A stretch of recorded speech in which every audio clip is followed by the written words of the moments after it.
Hello, friends. Welcome to the Cold War Prepper. My name is Lee. Let's start off with a couple quotes and a Bible verse today. Then I'll get into the meat of the context of what we're going to be talking about, because I think these kind of lead into what we'll be talking about. And so the first one is there's a management, leadership, motivational speaker by the name of Jim Rohn. And I think what he has to say is very important. It says, you are the average of the 5 people with whom you spend the most time. So, take a look at it. Who are you spending your time with? Are you spending your time with naysayers, with can't doers, with negative people, with people who are fatalistic, or are you spending with people who are uplifting and giving you encouragement? And remember that the way they treat you is also the way you're going to treat others. So choose your friends wisely, and you're going to be the product of those 5 that you spend a lot of time with. And I'm blessed with my friends, so I hope that you can be as well. The second one is from Cicero, and Cicero says that a man of faith is also a man of courage. And then we're going to take that idea and we're going to go to Proverbs 24, verse 16. And it says, though the just fall 7 times, they rise again, but the wicked stumble from only one mishap.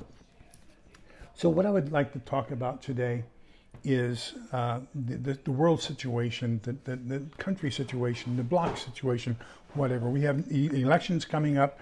We have a lot of intrigue, a lot of challenges going around. They say that diesel fuel is less than right at 3 weeks or less left in the U.S. that we have, and the trucks will stop. We have the train strike. We have food shortages. We have fuel shortages. We have escalation of the cost of buying food is just unbelievable. The rising cost of fuel. All these things can bear down on you and cause you to be of great concern and have high anxiety. Then you look at the world, and we have an opportunity for wars to go on around us. There's global intrigue, and there's global food shortage, and there's global monetary crisis. You know what?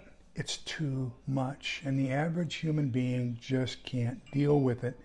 And so if we take that Proverbs 24:16, what it tells us is we need to prepare ahead of time. And so one of the things I learned in the military was we spent 99.9% of our time training, preparing, studying, learning, getting ready for that 0.1% of the time, which was pure hell. And so what happens is when you spend your time in advance recognizing the threats and preparing for those threats, when the threat appears, your motions and your reactions are autonomic. They're automatic. It's habitual. You go through it. You don't worry about it. You just do it and survive. And I think that's what Proverbs is telling us. If we do the preparedness, then we can rise. If, on the other hand, we reject, like the fools do, reject being prepared, they only make that one mistake, because then when the crisis hits, they don't have anything to revert back to. So they can only make that mistake once, and then they don't have anything. So I want you to take some consolation in the fact that you are preparing yourself, that you are taking measures, that you are being around people who are motivating you to look at the future with some true heart and some true courage, as Cicero says, because we're identifying the threats, we're doing what we can to mitigate and to overcome those threats and survive and come out the other side. Some of the other things that I do is I journal, and this is that week where I have the Cicero quote, so you can see I make all kinds of notes in all different colors. I tab different things that I want to keep and remember. In the back is where my family goes for my presents. On the very first page is all the books that I want, and so my family can then go there and they can order me a book or two for Christmas or my birthday or Father's Day or whatever. But journaling, I think, is very, very important, because we can put down questions that we have for ourselves and then research those and come up with answers, and so we can go back and say, what did we find, what did we learn? And it gives you a way of maintaining a record of what you've learned and how you have improved. And You've seen my haul videos, and occasionally you see this stack of papers and books and Bibles and everything else that are over here in the corner. And not only that, but occasionally you probably also see all my highlighters and colored pens and and flags and tags and everything I keep right over here next to the computer, because when I come across something I think is really, really important, I highlight it, I flag it, I underline it with a colored ink or something like that. And then I have these little communication notes where I take notes, and then I even do those in different colors.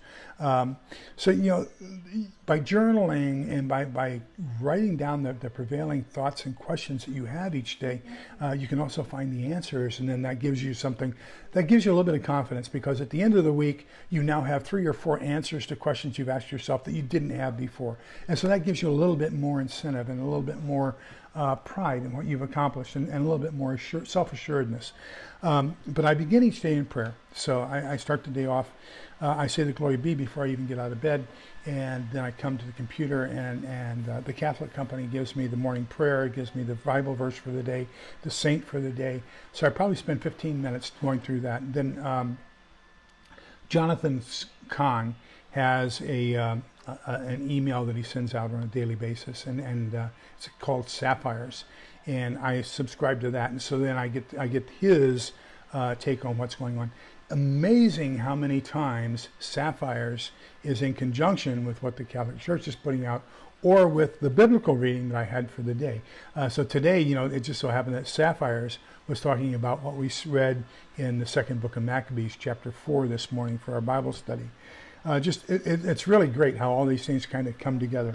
I also spend a little bit of time in reflection. And where's my book? I know it's here somewhere. There it is. So every morning, every day has a sentence or two on something to think about that was written by Archbishop Fulton Sheen. So go to today's tab, and October 27th, today's thought was, learning comes from books, and penetration of a mystery comes from suffering. So, he's kind of supporting what we're talking about here. What can you do to learn? So my next escape is reading, and you saw my list of books that I want. I usually have about 4 books going on at the same time. I have something religious going on, so right now I'm reading the Diary of St. Faustina. I do prepping, kind of fiction. Right now we're finishing up the Stonemont series with book 5, The Blessing of Freedom. I don't think Stephen's going to, oh look, I've got this one tabbed as well. You've got book 5 coming up. I'm sorry, I don't think book 6 is going to be coming out in time. So we're going to be switching over to A American's books, the Going Home series, and that'll be the Thursday before Thanksgiving, because the last Thursday of the month when we typically do our fiction book club is going to be Thanksgiving. I don't think people want to do a book club on Thanksgiving evening. I usually have a prepping nonfiction book going, but since we've been doing the nonfiction book club, then I go back more tabs. I go back and read a book I've read in the past, and right now we're doing this one. So next Tuesday we'll be talking about chapters 5 and 6 in that one. And then I have some sort of philosophy or history book going on. Right now I have The Fate of Empires that I'm reading. After that I'll be going into The World is Just the Beginning, or The End of the World is Just the Beginning. So that's another one of those philosophical political books that is out there right now. Other things, I get totally immersed in music, and quite often you'll hear me quote music. One of my favorite quotations is 1968, Simon and Garfunkel's The Boxer.